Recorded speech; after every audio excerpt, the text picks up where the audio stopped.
ओम शांति। 20 नवंबर 2022 की अव्यक्त मुरली से होमवर्क। आज की अव्यक्त मुरली है, आज्ञाकारी ही सर्व शक्तियों के अधिकारी है। आज की मुरली से होमवर्क रहेगा, जितना हम आज्ञाकारी होंगे उतना ही सहज सफलता मूर्त होंगे। तो आज चेक करेंगे सहज सफलता मूर्त में आत्मा कहाँ तक रहती हूँ। दूसरा होमवर्क रहेगा फॉलो फादर कर, अपने चेहरे और चलन से बाप समान बनना है और भविष्य राज्य अधिकारी बनना है। इन दो बातों पर आज अटेंशन देंगे। आज की मुरली में आज्ञाकारी की जो परिभाषा दी है वो अपने अंदर चेक करेंगे।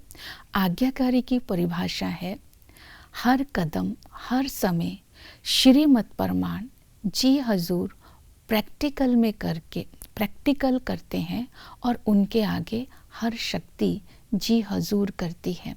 तो जितना हम आज्ञाकारी बनेंगे प्रैक्टिकल में, उतना ही हर शक्ति हमारे आगे जी हजूर करेगी।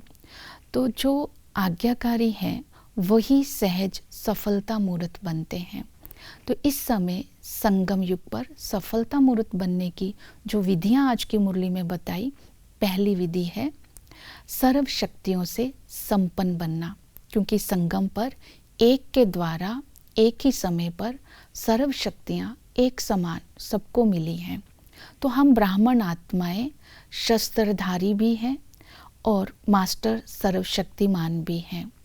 जब चाहे जिस समय जिस शक्ति की आवश्यकता है, सर्वशक्तिमान की अथॉरिटी से उस शक्ति को ऑर्डर करने से वो शक्ति मास्टर रचना के आगे रचना बनकर हाजिर हो जाती है। तो ये तब हम सफलता को प्राप्त करते हैं। अगर हम सर्वशक्तियों के संपन्न नहीं हैं, तब हम सर्वशक्तियों के अधिकारी नहीं हैं, तो हमें परिस्थितियों के अधीन बनना पड़ेगा। तो इसलिए सफलता मूर्त बनने के लिए सर्वशक्तियों से संपन्न बनना है। दूसरी विधि बताई, सहज सफलता मूर्त बनना है तो निर्माण चित्त की विशेषता को हर समय हर कार्य में यूज करना है। निर्माण चित्त स्थिति भी है और निर्माण एक स्वमान भी है। निर्माण बनना झुकना नहीं है, निर्माणता की विशेषता के द्वारा प्यार से दूसरों को भी झुकाना होता है। तो इसलिए अपने अंदर चेक करना है कि निर्माणता और प्यार मेरे अंदर कहाँ तक है। तो सहज सफलता की तीसरी विधि बताई, याद के सफलता स्वरूप बनना है, अर्थात शक्तिशाली याद के द्वारा हम समय प्रमाण शक्ति को कितना यूज़ करते हैं, वो शक्ति हाजिर हो जाती है, तब हम सफलता को प्राप्त कर लेते हैं। अगर शक्तिशाली याद नहीं है तो सफलता नहीं हो सकती। इसलिए सहज सफलता के लिए शक्तिशाली याद में रहना है। और नेक्स्ट विधि बताई कर्म योग की, निरंतर कर्म जैसा करते हैं ऐसे निरंतर योग भी होना ज़रूरी है। अगर कर्म के साथ योग नहीं है तो सफलता नहीं होगी।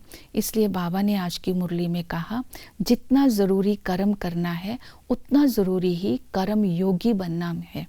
तो इसके लिए बाबा ने कहा, अगर संबंध संपर्क में आते कर्म में आते सफलता नहीं होती है तो इसका अर्थ है हम कर्म योगी नहीं हैं। तो अपनी श्रेष्ठ स्मृति और श्रेष्ठ कृति और श्रेष्ठ स्थिति पर ध्यान रखना है।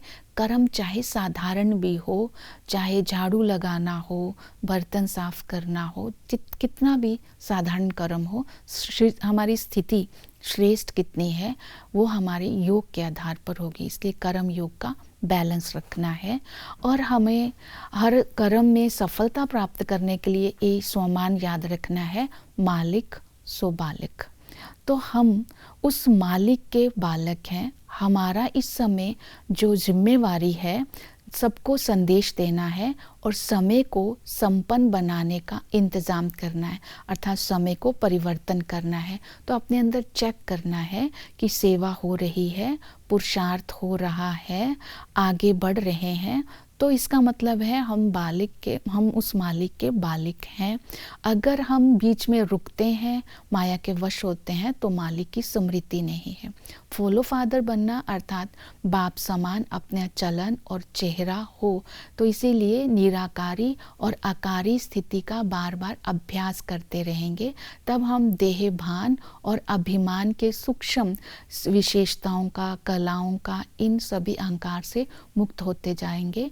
अभी भी बाप के समीप का संबंध रहेगा और परम धाम में भी समीप रहेंगे और भविष्य राज्य में भी समीप आएंगे।